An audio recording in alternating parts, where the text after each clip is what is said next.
write a Java program to implement constructor overloading. Uh, Before going this one here, first of all, I'll give you the complete theory related to the constructor overloading.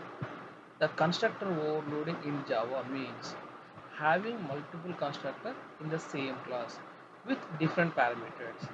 Means within the same class, whenever we wrote the more than one constructor at that time, that concept is called as the constructor overloading. Here the while writing the same constructor again and again here, the number may be changed. Means the number of parameters may be changed. The type of parameters may be changing, or the order of parameters may be changing here. The type may be changed, number may be changed, or the order of parameters may be changed here. It allows the object to be initialized in the different ways. Okay. The main purpose of constructor is we are initializing the object in the different ways here. While creating any constructor, the rules are there. The first one is the same name. All constructors must have the same name as a class here. The class name as well as the constructor name must be same. That is the first rule. The second one is different parameters. The different parameters nothing but the each constructor must have the unique parameter list. Don't write the same constructor with the same parameters. You have to write the unique parameters. Unique is nothing but the number may be changed, the count of parameters may be changed, the type parameters may be changed, the order may be changed here. The third rule is no return type. The constructor do not have any return type. They are not writing the any type of return here. Even not write the void also. To write the any constructor with return, then you will get the syntax error. That's why the constructors will not allow the writing of any return type. The purpose of the constructor rule is the flexibility, mainly flexibility while creating the object. Flexibility in the sense sometimes we can pass the values, sometimes we can't pass the values. Okay? Sometimes automatically the computer will give default values here. These are examples the default values. Sometimes we can initialize the values here. Here that's why we are going with the constructor overloading concept here. Come to the simple example code class. Here the class name is the student. The class name is the student. The class name is the student, and it contains the two parameters, name as well as the age here. Name and the age.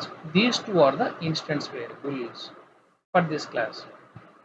Constructor number one. No arguments. See this one here. This is a constructor without having any parameters. That's why this constructor is called as a no arguments. We are not passing any data here. Name equals to unknown. Whenever we are invoking the student constructor, the name becomes as unknown, the age value is a 0.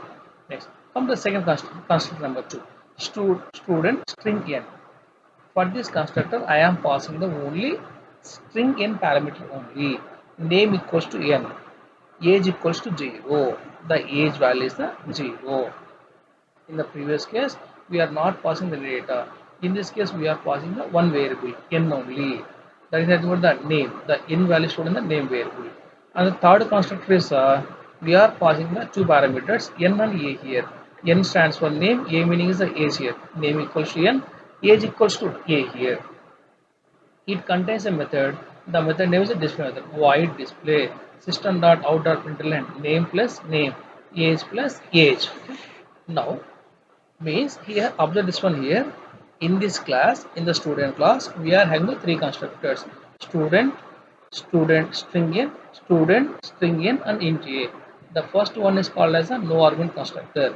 The second one is called as argument with one construct argument only, argument which contains single argument only, constructor with one argument. The third one contains a constructor with the two arguments are there. No arguments, one argument, and the two arguments are there. Right, come this one here. Student S1 equals to new student. For the student, for this class, for the student class, we are creating the object. The object name is S1. S1 equals to new student. See this one here. We are not passing the any data. In this point of view, it is invoking the default constructor, no argument constructor. What is the data here? Name equals to unknown, age equals to 0. Means for the S1 data, the name is unknown, the age value is 0. Next, student S2 equals to new student of alias. Here S2 is the second student object. Here we are passing one parameter. What is the parameter here? String parameter. It is invoking the second one, second constructor. The name value becomes as the alias. Why? Because we are passing the in values alias here.